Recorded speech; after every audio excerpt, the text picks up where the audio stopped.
Danu, seorang pemuda desa dari Jawa Tengah, mengadu nasib ke Jepang sebagai TKI. Ia ditipu agen dan akhirnya hidup menggelandang di stasiun Tokyo. Saat hidupnya terasa nyaris tamat, seorang wanita bule paruh baya memberinya sepotong roti. Tapi, wanita ini bukan sekadar dermawan biasa. Dia adalah seorang janda sekaligus CEO perusahaan makanan instan ternama di Jepang.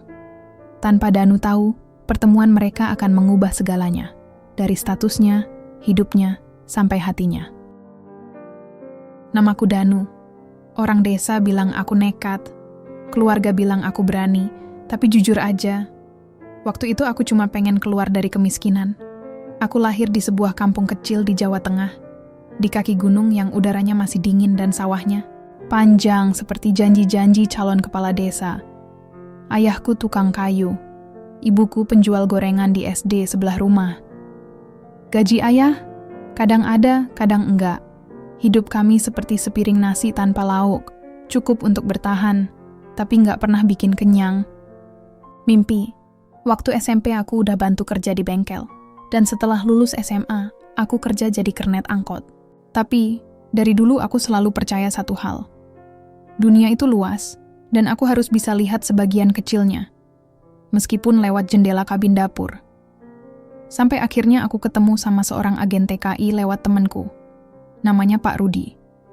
Katanya, ada lowongan, kerja di Jepang, jadi pencuci piring di restoran ramen, gajinya 150.000 yen sebulan. Kalau kurs waktu itu, setara 17 juta rupiah. Danu, ini rejeki anak soleh. Restoran gede di Tokyo, butuh orang kuat dan rajin kayak kamu. Katanya sambil nunjukin foto-foto restoran dari internet. Aku yang polos dan haus harapan, langsung percaya. Uang tabungan dari jadi kernet, ludes buat ngurus paspor, pelatihan, dan administrasi buat Pak Rudi. Tapi aku nggak peduli. Dalam pikiranku, begitu sampai Tokyo, semua akan berubah, dan memang berubah. Tapi, bukan seperti yang kubayangkan. Hari aku mendarat di Bandara Narita, udara dingin langsung menyambut tulangku. Ini kali pertama aku naik pesawat. Aku senyum-senyum, sendiri waktu lihat vending machine, papan arah dalam bahasa Jepang, dan orang-orang yang jalannya cepat seperti dikejar mimpi. Aku merasa seperti figuran dalam film Jepang, yang lupa dikasih skrip.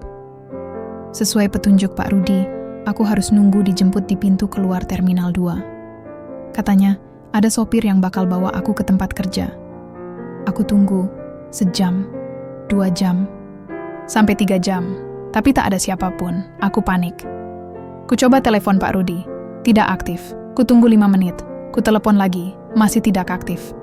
Hingga 1 jam kemudian, sinyal HP-ku tinggal setitik, dan baterai pun menyusul nasibku. Sekarat, aku duduk di pojok terminal, menggenggam koper dan plastik isi baju dalam. Hari itu langit Tokyo cerah, tapi hatiku mendung seperti musim hujan yang ogah pergi. Malamnya aku nekat naik kereta menuju Tokyo Pusat. Aku hanya tahu satu nama, Shinjuku. Katanya tempat ramai, banyak toko, dan stasiun besarnya seperti terminal antariksa. Benar saja, Shinjuku Station adalah labirin manusia. Lampu neon menyala, suara pengumuman bersahut-sahutan, dan orang-orang Jepang berjalan cepat tanpa melihat sekitar. Aku seperti titik debu di antara badai. Aku tak tahu mau kemana. Jadi aku duduk di bangku panjang di salah satu pojok peron. Ku peluk tasku. Ku berdoa. Tapi tak ada keajaiban. Malam makin larut. Perutku sudah bunyi seperti kentongan ronda. Aku belum makan sejak mendarat. Aku lihat ke arah vending machine. Harga 1 botol teh, 150 yen. Dan uangku cuma recehan 50 yen. Itu pun sudah kusimpan di kaus kaki. Aku mulai mengantuk, tapi rasa takut bikin mataku melek setengah. Di negeri orang, tidur di tempat umum adalah perjudian. Bisa ditangkap, bisa dirampok, bisa juga dilupakan. Keesokan harinya, aku bangun dengan tengkuk kaku dan badan menggigil. Seorang satpam lewat, tapi tak menegur. Mungkin sudah biasa lihat gelandangan. Tapi aku bukan gelandangan. Aku cuman belum punya takdir yang jelas. Hari kedua, aku mulai merasa lapar seperti belum makan seminggu. Aku pernah dengar orang bisa mati karena kelaparan dalam 7 hari. Hari itu baru hari kedua, Tapi rasanya sudah seperti hari ke-8. Aku mencari-cari tempat yang bisa ditumpangi tidur tanpa usir. Tapi mana ada tempat nyaman di kota semahal Tokyo. Aku sempat coba masuk minimarket, pura-pura lihat majalah. Tapi setelah 5 menit, pegawai tokonya mulai melirik. Aku pergi. Hari itu aku menemukan makanan pertama sejak mendarat. Sebungkus onigiri basi yang dibuang di tong sampah belakang konbini. Baunya seperti masa depan yang hilang. Tapi aku makan juga. Karena aku tak ingin mati di negeri orang tanpa bekas. Malam ketiga, aku kembali ke bangku yang sama. Aku duduk memeluk lutut dan mencoba tidur. Tapi aku terlalu lapar, terlalu sedih, terlalu hancur. Aku menangis diam-diam. Dan di saat itulah, seseorang menepuk bahuku. "Ano, daijoubu desu ka?" Aku mendongak. Seorang wanita bule paruh, baya berdiri di depanku. Wajahnya putih pucat, rambutnya pirang keprakan. Tapi senyumnya hangat. Ia memegang kantong kertas berisi roti dan kopi kaleng. Ia menyodorkannya padaku. Aku tak tahu harus berkata apa. Tapi tanganku lebih jujur daripada mulutku. Ia langsung mengambil roti itu. Wanita itu duduk di sebelahku. Tanpa banyak bicara, kami makan roti dalam diam. Dan malam itu, hidupku berubah. Bukan karena rotinya, tapi karena siapa dia sebenarnya. Roti itu enak banget. Bukan cuma karena aku udah 3 hari makan seadanya, tapi karena ada rasa yang aneh di lidahku. Rasa manusiawi. Rasa dihargai. Rasa masih dianggap ada. Wanita bule itu duduk di sebelahku tanpa banyak bicara. Dia pakai coat krem yang kelihatan mahal.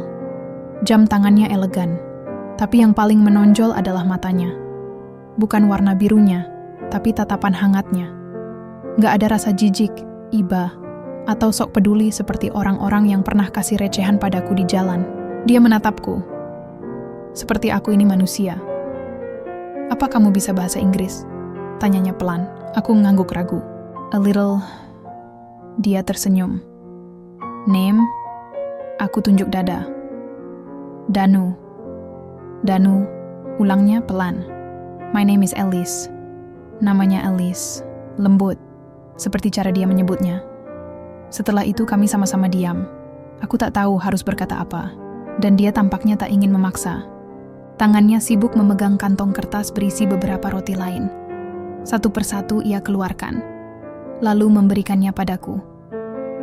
"Eat," katanya. Aku menelan ludah. Mau menolak karena malu, tapi perutku lebih jujur dari harga diriku. Aku ambil satu lagi. Mengunyahnya pelan-pelan, sambil menahan air mata yang hampir jatuh lagi. Setelah makan, Alice berdiri. Aku pikir dia akan pergi. Tapi dia malah menatapku dalam-dalam.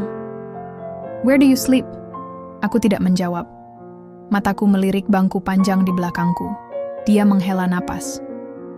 "Come." "Hah?" Belum sempat aku tanya. Dia berjalan duluan. Aku bingung. Ikut? Atau tetap di sini? Tapi entah kenapa, kakiku melangkah. Mungkin karena aku udah gak punya tempat lain buat pergi. Mungkin karena aku pengen percaya lagi. Kami naik taksi. Iya, taksi beneran. Di Jepang, taksi itu mahal banget. Tapi Alice tampak biasa aja. Supir taksi menyapanya dengan hormat. Bahasa Jepang mereka cepat, tapi intonasinya sopan. Aku duduk diam, pegang tasku erat-erat. Di dalam mobil yang hangat aku bisa mencium parfum Alice. Wangi bunga, lembut, tidak menyengat. Kami tiba di sebuah apartemen tinggi, dengan lobi marmer dan penjaga berseragam. Aku makin minder. Tempat ini seperti hotel bintang 5. Tapi Alice hanya tersenyum pada penjaga, lalu masuk begitu saja. Aku menyusul dengan langkah canggung. Di dalam lift, suasana hening. Aku bisa dengar detak jantungku sendiri. "Aku bukan penculik," katanya tiba-tiba, sambil tersenyum. "You look like you need help." Aku terdiam. Aku nggak tahu harus percaya atau waspada. Tapi sejauh ini, dia belum melakukan sesuatu yang jahat. Saat pintu lift terbuka, aku nyaris mundur. Apartemennya luas banget. Lantai kayu mengilap, rak, buku besar, dapur yang rapi, dan jendela besar menghadap lampu-lampu kota Tokyo. Ini dunia yang lain. Alice menyuruhku duduk. Lalu tanpa banyak tanya, dia masuk dapur dan mulai menyiapkan sesuatu. Beberapa menit kemudian, dia kembali dengan sepiring nasi dan sup miso. You need warm food. Aku mengangguk. Aku makan seperti orang yang belum pernah makan enak seumur hidup. Tanganku gemetar. Bukan karena dingin, tapi karena rasa syukur yang udah hampir mati. Setelah makan, Alice memberiku baju ganti, kaos putih dan celana santai. Dia mengarahkanku ke kamar mandi. Aku sempat ragu masuk, tapi dia hanya tersenyum. You need to wash. It helps. Di dalam kamar mandi itu, aku berdiri lama di depan cermin. Rambutku kusut. Wajahku dekil. Aku bahkan nyaris tak mengenali diriku sendiri. Air hangat mengalir ke tubuhku. Dan di situ, aku menangis. Lagi. Tapi kali ini, bukan karena lapar.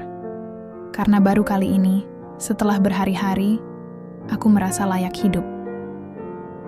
Malam itu, aku tidur di sofa empuk di ruang tengah apartemen Alice. Selimut tebal menyelimuti tubuhku. Di luar, lampu kota, Tokyo berkelap-kelip.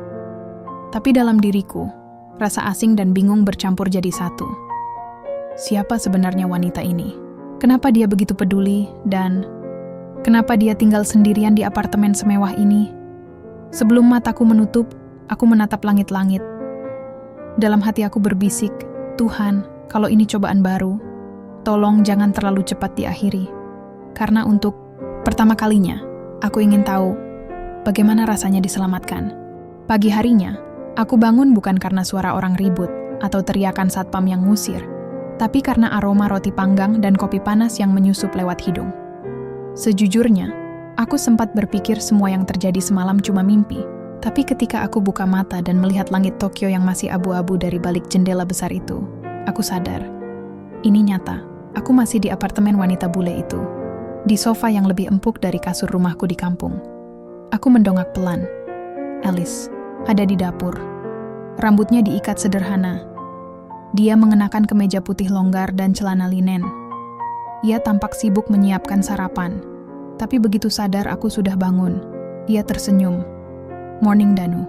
Suara itu lembut sekali, hangat. Aku cuma bisa senyum malu-malu, lalu buru-buru duduk rapi, biarpun rambutku masih aut-autan dan bajuku kedodoran. Ayo makan dulu, katanya. Di meja ada 2 piring roti panggang dengan telur orak-arik dan irisan alpukat. Kopi panas mengepul dalam cangkir keramik berwarna biru laut. Aku nyaris tak percaya. Ini sarapan atau pameran kuliner? Alice duduk di seberangku. Feeling better? Tanyanya. Aku mengangguk. Yes. Thank you, Alice. Don't mention it. Kami makan dalam diam. Tapi bukan diam yang canggung, diam yang damai. Setelah beberapa suapan, aku mulai memberanikan diri bertanya. Why did you help me? Alice berhenti sebentar. Lalu ia menatapku dengan pandangan yang sulit dijelaskan, antara iba dan sesuatu yang lebih dalam. Because I know what it feels like to be hungry and invisible. Jawaban itu membuatku terdiam. Lalu, dia melanjutkan. Many years ago, I was like you, in Warsaw, cold, alone. Warsaw? Aku menatapnya lebih lekat. Polandia? Tanyaku. Dia tersenyum. Yes, I came from there. My family was poor. I left home at 17. I slept in train stations too. But Tokyo gave me second chance. Aku tidak menyangka. Wanita elegan ini pernah sejatuh itu. Lalu satu pertanyaan lagi muncul di kepalaku. Tapi aku terlalu takut untuk menanyakannya. Namun entah kenapa, Alice seperti tahu apa yang aku pikirkan. You're wondering what I do now? Aku hanya bisa tersenyum kikuk. Alice berdiri, lalu mengambil sesuatu dari laci kecil di ruang tengah. Dia menyerahkan padaku sebuah kartu nama. Aku membacanya pelan, Alice R. Hoffman CO. Saki Foods International DG. Aku menelan ludah. Saki Foods? Bukankah itu nama perusahaan makanan instan yang terkenal di Indonesia juga? Aku bahkan pernah makan ramen cupnya waktu kerja di bengkel. Murah tapi enak. Kepalaku langsung penuh tanda tanya. Bagaimana mungkin wanita ini bisa jadi CEO perusahaan sebesar itu? Aku nggak ngerti, kataku lirih. Kenapa orang seperti Anda menolong orang seperti saya? Alice tersenyum kecil, tapi matanya berkaca-kaca. Because someone once did it for me. Aku terdiam, lalu dia berdiri. Kamu bisa tinggal di sini sementara, sampai kamu tahu mau kemana. Mataku membelalak. Tinggal di sini? Alice mengangguk pelan. Yes, don't worry. I have many empty rooms. Dan kamu tidak akan jadi beban. Jantungku berdetak makin cepat. Ini seperti cerita di film. Tapi aku tahu betul, hidup bukan film. Di balik kebaikan, seringkali ada bayangan. Tapi Alice tak memberi kesan menyembunyikan sesuatu. Dia berjalan ke balkon, lalu menatap langit pagi Tokyo yang mulai cerah. Aku sendiri sekarang, katanya lirih. Aku mendekat, berdiri di belakangnya. Tak ingin menyela, tapi penasaran. My husband died 2 years ago, lanjutnya. He built this company with me. Aku langsung menunduk. Maaf, Alice menggeleng. No need, he was a good man. But after he left, rumah ini terlalu sepi. Dia berbalik menatapku. Dan semalam, kamu mengingatkanku pada diriku dulu. Hari itu berlalu seperti mimpi yang terlalu indah untuk diulang. Alice memberiku pakaian yang layak, bahkan sepasang sepatu bersih. Ia menyiapkan kamarku, kamar sungguhan, dengan ranjang, lemari, dan meja belajar kecil. Aku terharu, tapi juga bingung. Kenapa hidup tiba-tiba membawaku ke sini? Apa ini cuma sementara, atau ada alasan lebih besar di balik pertemuan kami? Menjelang malam, saat aku duduk sendirian di balkon, Alice datang membawakanku minuman hangat. Ia duduk di sampingku. Besok aku harus ke kantor, katanya. Kamu mau ikut? Aku menoleh cepat. Ikut? Ke kantor? Ibu? Dia tertawa kecil. Jangan panggil ibu. Aku belum setua itu. Aku nyengir malu. Alice melanjutkan. Kamu butuh lihat dunia yang lebih luas, Danu. Dan aku butuh seseorang yang jujur di sisiku. Aku tak paham maksudnya. Tapi dalam hatiku, aku merasa roti dari Alice bukan cuma mengisi perutku, tapi juga mengisi hidupku yang kosong. Aku belum pernah pakai sepatu semahal ini. Bahkan mungkin baju yang kupakai hari ini lebih mahal dari motor tua yang biasa kupakai antar jemput anak sekolah di kampung dulu. Tapi hari itu, aku berdiri di dalam mobil sedan hitam yang mengilap dengan sopir berjas duduk di depan, dan wanita bule paruh baya bernama Alice duduk di sampingku. Tujuan kami, kantor pusat Sake Foods International di distrik bisnis Shibuya, Tokyo. Setiap detik terasa tak nyata. Dulu aku cuma pengen bisa kerja bersih-bersih di restoran ramen. Sekarang aku malah ikut CEO-nya ke kantor. Aku terus gelisah, tangan dingin, napas nggak karuan. Relax Danu, ucap Alice lembut. Tanpa menoleh, they won't bite. Aku tertawa gugup. Saya takut salah ngomong. Just be yourself, katanya. You're not here to impress them. You're here with me. Kalimat itu seperti selimut yang menenangkan, tapi juga jadi racun. Manis di dadaku. Aku nggak ngerti. Kenapa aku? Dari ribuan orang di Tokyo. Kenapa aku yang tidur di bangku stasiun yang dia pilih? Begitu masuk gedung kantor, semua mata menoleh. Siapa laki-laki berwajah Asia Tenggara, berkulit sawo matang, pakai baju semi-formal, tapi jalannya canggung seperti anak magang? Aku para staf menyapa Alice dengan hormat. Beberapa bahkan menunduk. Tapi saat mataku bertemu dengan mereka, ada pandangan tak nyaman. Mungkin heran, mungkin curiga. Tapi Alice tak peduli. Dia menggandeng lenganku, bukan romantis, tapi protektif. Seolah ingin bilang ke semua orang, ini tamuku, hormati dia. Kami naik ke lantai 17. Di dalam, suasana berubah. Koridor kayu minimalis, lampu temaram hangat, dan ruang rapat dengan dinding kaca menghadap kota. Inilah markas perusahaan makanan instan terbesar kedua di Jepang. Dan aku masih bertanya-tanya, apa peranku di sini? Alice mengenalkanku pada beberapa staf penting. Ada yang bersikap ramah, ada yang sekadar basa-basi, tapi tak sedikit yang menatapku, seperti virus asing yang tiba-tiba masuk sistem. Siapa dia? Pacarnya? Pembantu? Barunya, aku pura-pura nggak dengar, tapi telingaku cukup peka untuk menangkap suara-suara sumbang itu. Siang itu, Alice mengajakku makan siang di ruang makan khusus eksekutif. Aku canggung duduk di sampingnya. Meja kayu besar, piring porselen, makanan yang disajikan seperti galeri, seni.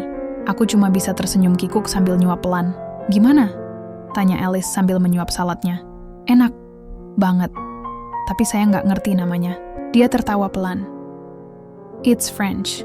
Tapi rasanya tetap makanan, bukan pelajaran. Selesai makan, kami kembali ke ruangannya. Alice duduk di balik mejanya, membuka laptop, lalu menatapku. Danu, kamu punya mimpi? Pertanyaan itu membuatku terpaku. Lama aku diam. Mimpi? Ulangku pelan. Dia mengangguk. Aku menghela napas. Dulu, saya pengen punya warung makan yang bersih, sederhana, tapi bisa bantu orang lapar. Alice tersenyum. That's a good dream. Dia berdiri, lalu menggeser sebuah papan tulis ke hadapanku. Di sana ada coretan tentang produk baru. Sake Village Series, rasa-rasa tradisional Asia Tenggara. Kamu tahu rendang? Tanyanya. Aku tertawa. Tahu banget. Bagaimana kalau suatu hari ada mie instan rasa rendang dari Indonesia yang kamu bantu buat? Aku terdiam. Bingung harus senang atau takut. Aku lagi cari inspirasi, ucapnya. Dan kamu membawa rasa itu, rasa rumah. Hari itu aku mulai sadar, Alice bukan cuma CEO, dia juga pencari rasa, pencari cerita. Dan aku mungkin jadi satu dari sedikit orang yang dipilihnya untuk jadi bagian dari itu. Tapi tentu saja, dunia tak seindah itu. Sebab sepulang dari kantor, saat kami kembali ke apartemen, aku sempat turun sebentar ke lobi karena ada kurir.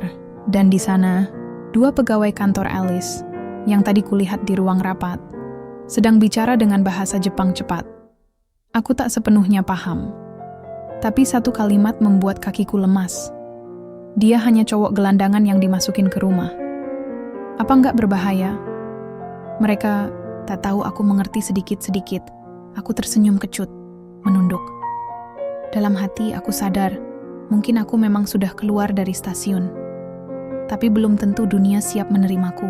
Sejak hari itu, suasana hatiku mulai berubah.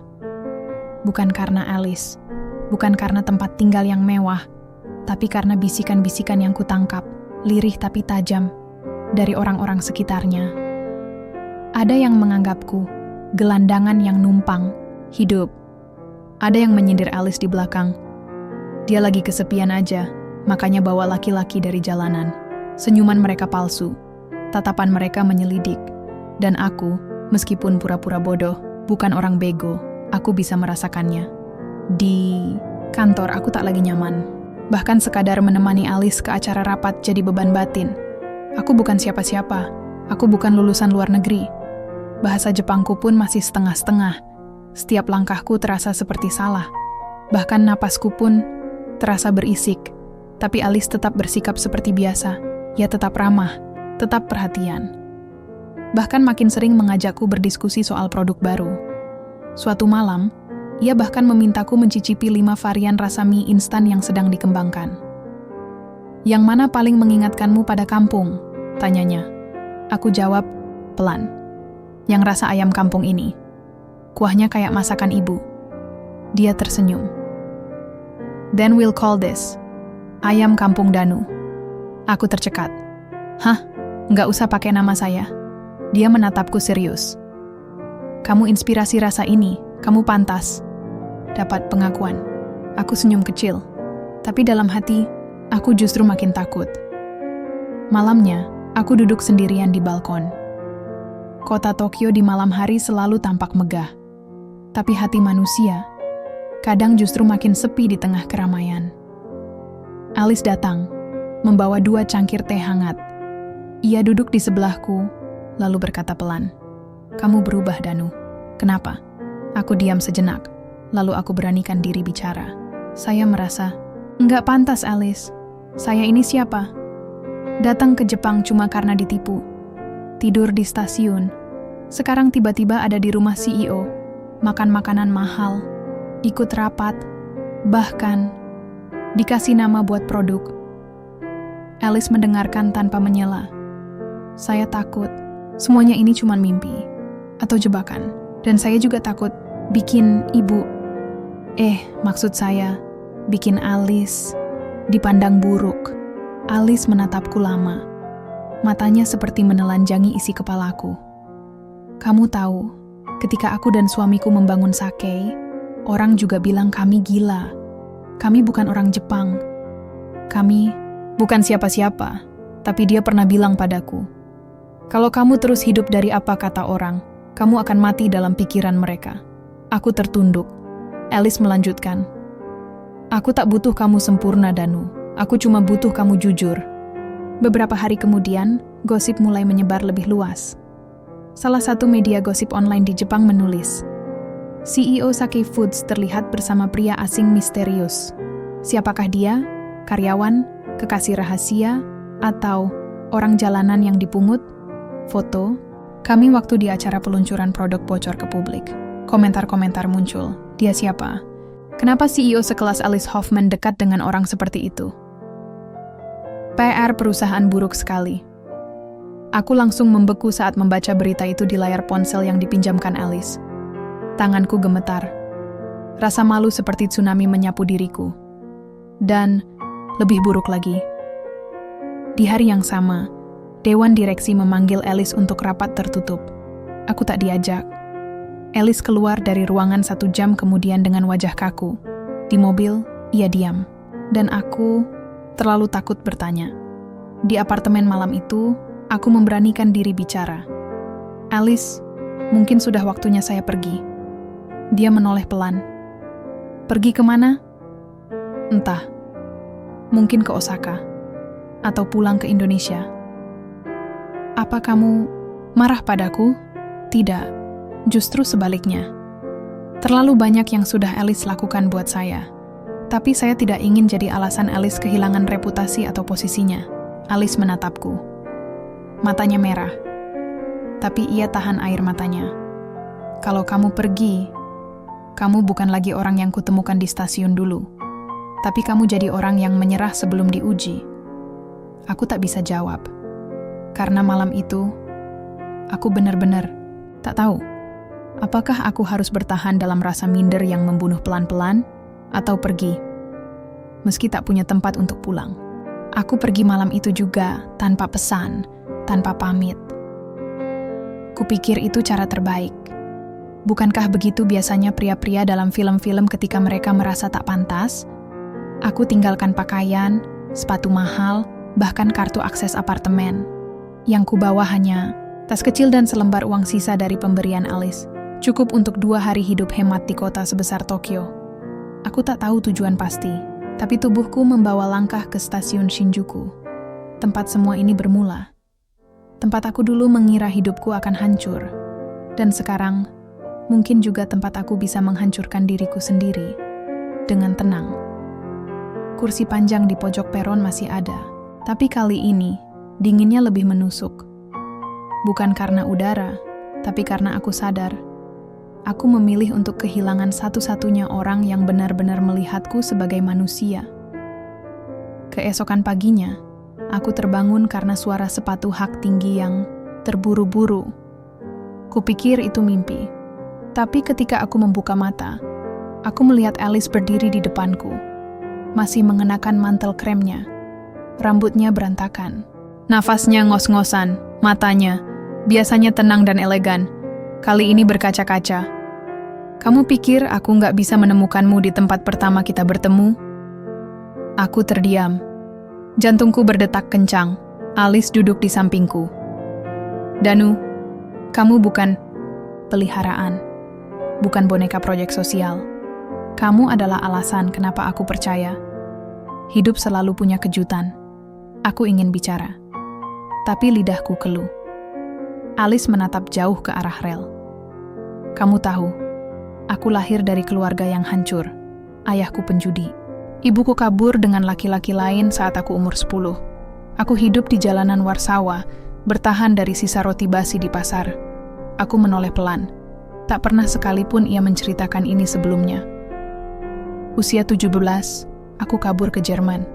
Kerja bersih-bersih di restoran. Disitulah aku ketemu suamiku. Dia satu-satunya orang yang memandangku seperti manusia. Sama seperti caraku melihatmu waktu itu. Alice menghela napas dalam. Setelah dia meninggal, aku hancur. Semua orang lihatku sebagai janda kuat, CEO sukses. Tapi sebenarnya, aku cuma wanita tua kesepian yang menunggu seseorang. Siapa saja yang mau duduk dan makan roti bersamaku tanpa pamrih. Aku mulai menangis, bukan karena kasihan padanya, tapi karena kami sama. Aku kira cuma aku yang merasa kecil. Ternyata Alice juga pernah merasa tidak berarti, dan mungkin sampai sekarang pun masih. Alice memegang tanganku. Kamu pikir kamu yang butuh ditolong, padahal aku yang butuh seseorang seperti kamu untuk tetap hidup. Aku menggeleng pelan. Tapi dunia nggak akan terima. Mereka lihat saya cuma orang gagal, mantan gelandangan, pemulung roti. Mereka akan mencemooh Alice kalau tetap dekat dengan saya. Alice tersenyum pahit. Dunia memang begitu, tapi dunia juga tak pernah cukup kuat untuk menjatuhkanku. Dan kamu tidak harus jadi orang sempurna untuk bisa tinggal di sisiku. Kami kembali ke apartemen. Aku tak lagi bicara banyak, tapi malam itu, Alice memberiku sesuatu. Sebuah buku catatan kecil bersampul coklat tua. Ini buku suamiku, katanya. Di halaman belakang, dia pernah menulis satu kalimat yang selalu kupegang sampai hari ini. Aku buka halaman terakhir. Tulisan tangannya halus, tapi kuat. Orang paling berarti adalah yang tetap tinggal saat semua pergi. Aku kembali bekerja, bukan sebagai manajer, bukan pula eksekutif. Alice menempatkanku di dapur percobaan sake, membantu menciptakan varian rasa baru dari berbagai daerah di Asia Tenggara.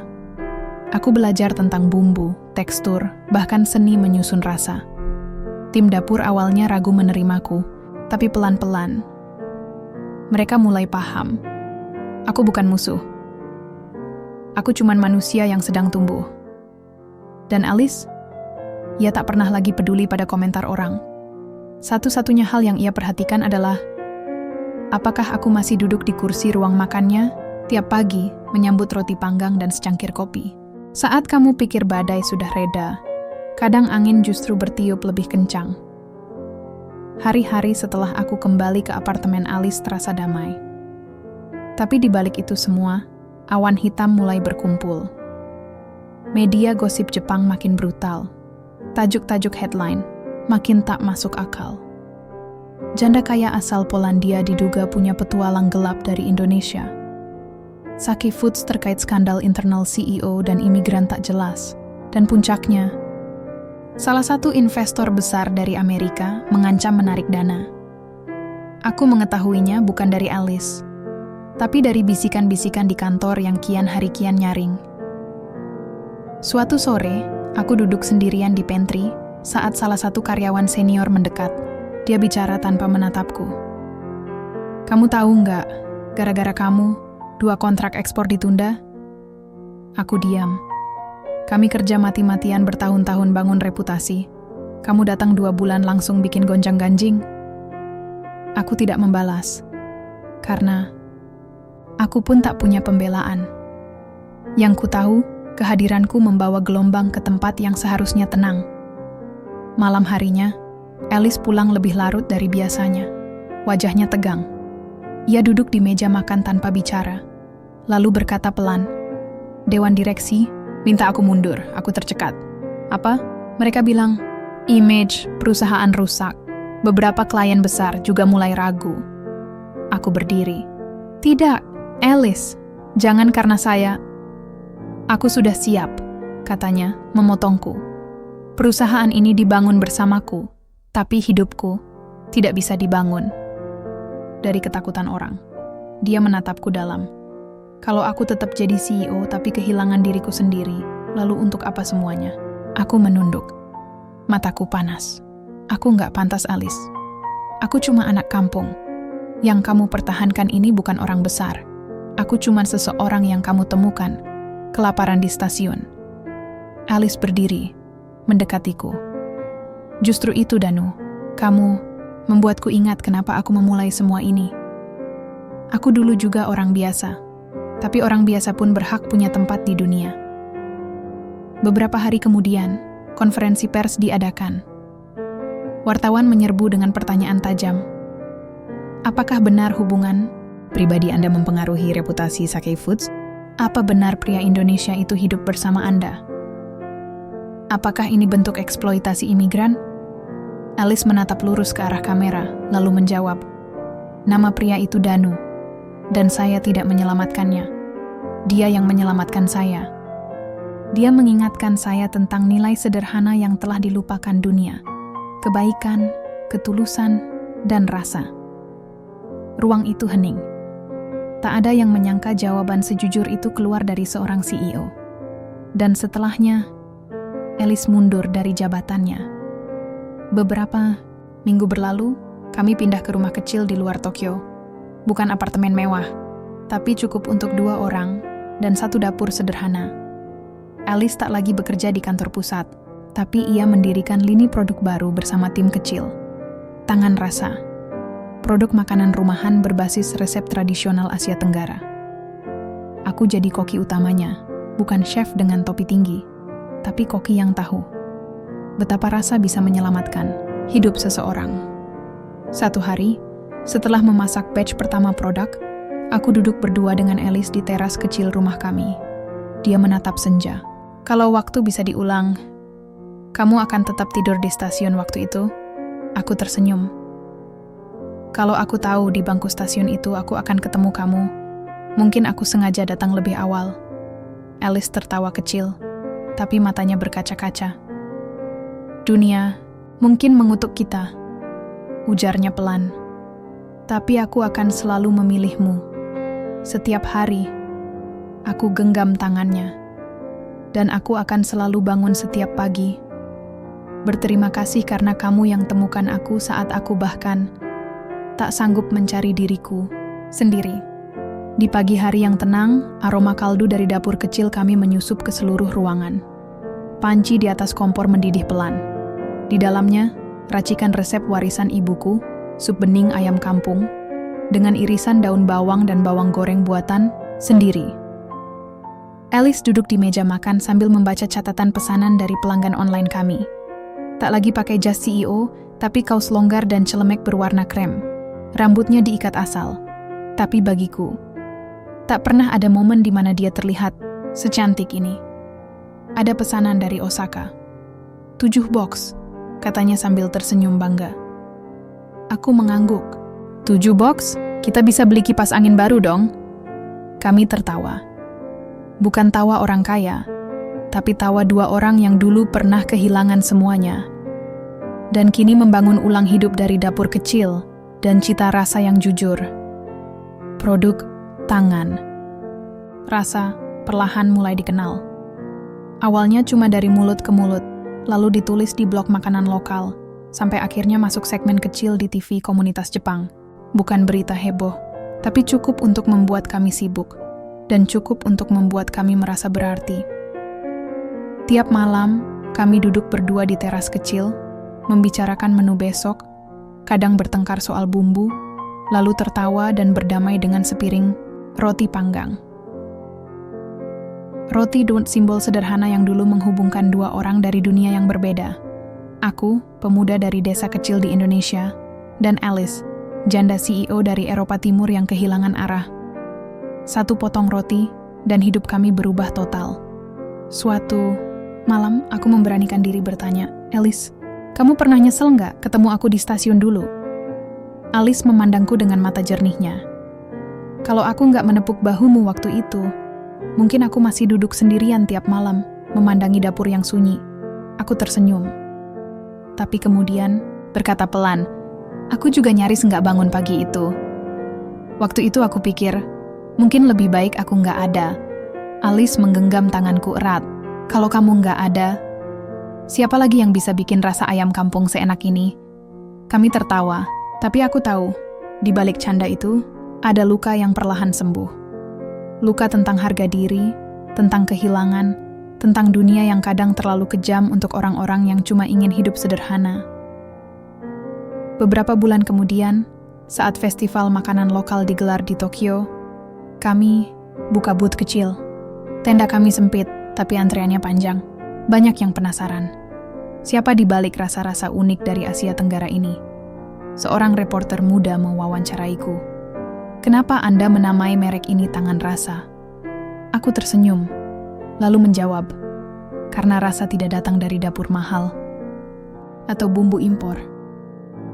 Rasa datang dari tangan yang pernah menggenggam luka, menggenggam harapan dan menggenggam tangan satu sama lain saat dunia memilih untuk membiarkan kami jatuh. Di hari terakhir festival, seorang anak kecil menghampiri booth kami. Dia menunjuk foto Alice yang tertempel di banner. Itu ibu kamu? Aku tertawa kecil. Bukan. Dia temanku. Malaikatku. Anak itu mengangguk. Aku suka makanan kalian. Rasanya kayak rumah. Dan di situ, di tengah tenda kecil, di antara bau masakan dan suara festival, aku sadar. Aku mungkin tidak pernah punya ijazah luar negeri. Aku mungkin pernah tidur di stasiun, makan sisa roti basi, dan jadi bahan gosip sejagat Tokyo. Tapi hari ini, aku punya dapur, aku punya rasa, aku punya tempat, dan aku punya dia. Epilog.